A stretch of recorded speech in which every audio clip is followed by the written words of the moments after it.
Olá, alunos da disciplina de Fundamento Biológico 2. Nós daremos continuidade nesta videoaula de número 4 ao assunto relacionado à farmacologia dos anti-inflamatórios não esteroidais. Na nossa última aula, nós abordamos os AINES que inibem a COX-1 e a COX-2, como, por exemplo, os salicilatos, a indometacina, o ibuprofeno. E agora, nós daremos continuidade ao estudo dos anti-inflamatórios não esteroidais que inibem seletivamente a COX-2. Além disso, nós abordaremos as vantagens e desvantagens dos AINES selecionados. Trataremos dos AINES que podem ser prescritos para gestantes e abordaremos os usos dos anti-inflamatórios não esteroidais associados aos antibióticos. Falaremos também da duração do tratamento, ou seja, por quanto tempo poderão ser prescritos os AINES e algumas precauções e contraindicações do uso de anti-inflamatórios não esteroidais. Estes, então, são as classes de anti-inflamatórios não esteroidais que nós abordamos na videoaula de número 3. Nesta aula, nós iremos, então, abordar aqueles fármacos que são seletivos para a ciclooxigenase 2, como, por exemplo, o meloxicam, a nimesulida e os coxibes. A classe dos fármacos que inibem seletivamente a COX-2 são os oxicams. O piroxicam é um inibidor não seletivo da COX. Ele inibe tanto a COX-1 quanto a COX-2. O meloxicam inibe seletivamente a COX-2. Estes fármacos, eles têm ação analgésica, antipirética e anti-inflamatória. Como analgésicos, eles são utilizados no tratamento da dor crônica. São fármacos mais potentes e com duração de ação mais prolongada. São utilizados para tratar artrite reumatoide e osteoartrite. São fármacos com elevada capacidade de penetrar no tecido ósseo. Também são utilizados na amenorreia primária. Eles possuem menores efeitos no trato gastrointestinal quando comparado ao ácido acetil salicílico. Os derivados das sulfonamilidas, como por exemplo a nimesulida, são inibidores seletivos da COX-2. A nimesulida é um anti-inflamatório não esteroidal com efeito analgésico, anti-inflamatório e antipirético. A atividade anti-inflamatória é mais potente do que do AS, do que da fenilbutazona e da indometacina. A nimesulida, ela possui atividade antipirética tão eficaz quanto a do diclofenaco e da dipirona, e potencialmente superior à do paracetamol. A dose para adulto é de 100 mg em intervalos de administração de 12 em 12 horas. Os coxibes são inibidores altamente seletivos da COX-2, como, por exemplo, o celecoxib e o etoricoxib. Eles possuem atividade analgésica, antipirética e anti-inflamatória atribuída à inibição seletiva da COX-2. São contraindicados em pacientes com insuficiência cardíaca e hipertensão pós-trombótica, pois eleva o risco para processos trombóticos devido à estimulação da agregação plaquetária, conforme vimos em aulas anteriores. São sugeridos a pacientes para os quais o tratamento com AINES convencionais traria uma grande probabilidade de efeitos gastrointestinais adversos graves.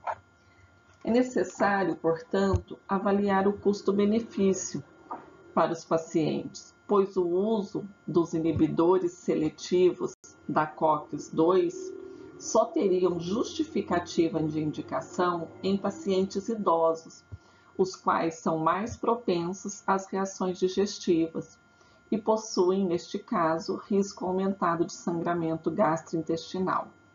Portanto, a indicação dos coxibes deve ser realizada para pacientes sem risco de doença cardiovascular e naqueles que têm antecedentes de úlcera ou hemorragia digestiva induzida pelo uso de anti-inflamatórios não esteroidais.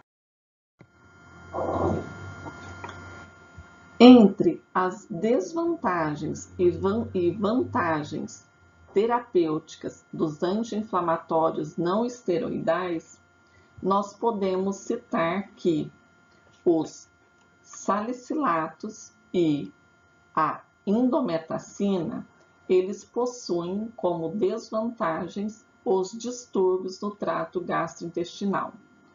O diflunisal, ele não apresenta efeito antipirético, o que também é uma desvantagem para essa classe de medicamentos. O celecoxib, ele apresenta potencial para aumentar infartos do miocárdio. Em relação às vantagens, os salicilatos, como por exemplo o AS, eles possuem baixo custo e o diflunisal possui menor irritação do trato gastrointestinal do que o AS. O sulindaco, assim como o piroxicam e o meloxicam, possuem elevada meia-vida, o que permite uma ou no máximo 2 administrações. Os derivados do ácido propiônico, como por exemplo o ibuprofeno, cetoprofeno, naproxeno, apresentam menor toxicidade e melhor aceitação por alguns pacientes.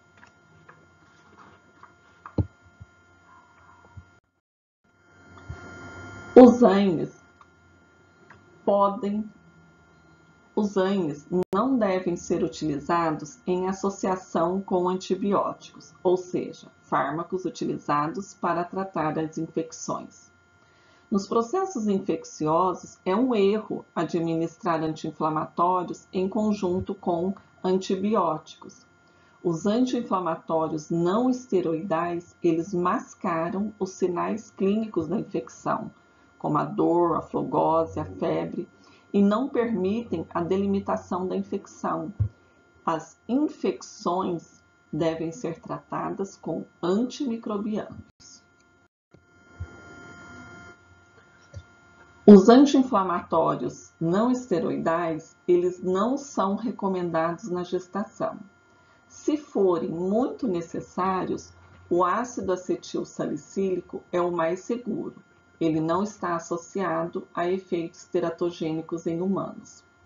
Além disso, o ibuprofeno também é considerado seguro nos primeiros 2 trimestres da gestação e também poderá ser utilizado neste caso. Qual será a duração do tratamento com anti-inflamatórios não esteroidais? Por quanto tempo o cirurgião dentista deverá prescrever um anti-inflamatório não esteroidal? Bem, a dor decorrente de procedimentos odontológicos cirúrgicos eletivos, ela perdura em geral por 24 horas, com um pico de intensidade sendo atingido entre 6 e 8 horas pós-cirúrgicas. O edema inflamatório, ele atinge seu ápice após 36 horas de procedimento. Portanto, a duração do tratamento com anti-inflamatórios não esteroidais deve ser estabelecida por um período máximo de 48 horas a 72 horas. Se o paciente acusar dor intensa e edema após esse período, o profissional deverá suspeitar de complicação de ordem local e agendar nova consulta para reavaliar o quadro clínico. Algumas precauções e contraindicações que devemos ter conhecimento sobre o uso dos anti-inflamatórios não esteroidais. Primeira delas, pacientes que fazem uso crônico de varfarina devido ao efeito anticoagulante devem ser utilizados ANES como piroxicam ou ibuprofeno com precaução, pois estes fármacos podem potencializar o efeito anticoagulante da varfarina e provocar hemorragia. Além disso, o uso concomitante de anti-inflamatórios não esteroidais com certos fármacos que têm ação antihipertensiva, como, por exemplo, os inibidores da enzima conversora de angiotensina, eles podem precipitar uma elevação brusca da pressão arterial, pois, para estes fármacos exercerem a sua ação antihipertensiva, eles precisam do aumento dos níveis de prostaglandinas. E os ANES possuem efeito antagonista, ou seja, reduzem de maneira sistêmica e renal a síntese de prostaglandinas.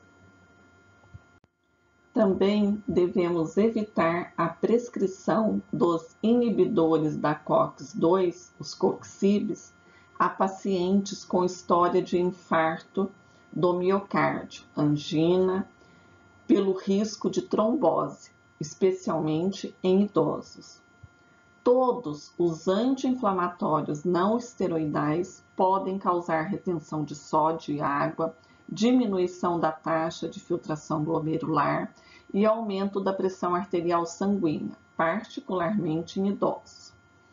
O cirurgião dentista ele deve trocar informações sempre que possível com o médico, no caso de pacientes que apresentam doença cardiovascular, disfunção hepática ou alterações renais.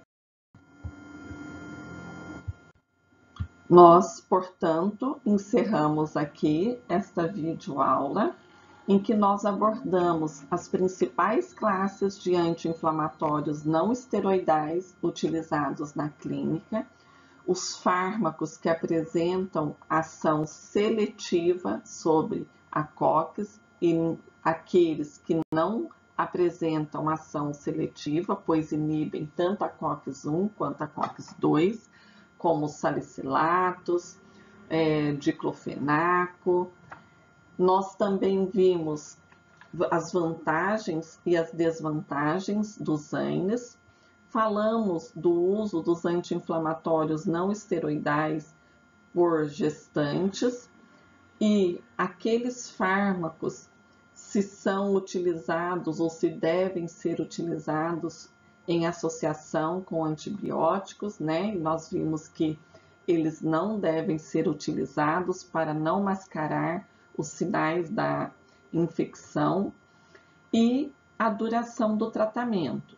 Os anti-inflamatórios deverão ser prescritos por um período apenas de 2 a 3 dias. E vimos também algumas precauções e contraindicações dos fármacos relacionados aos anti-inflamatórios não esteroidais quando em associação com outros medicamentos, como antihipertensivos, como por exemplo a varfarina. Nós encerramos aqui o assunto relacionado aos anti-inflamatórios não esteroidais e eu agradeço a sua companhia.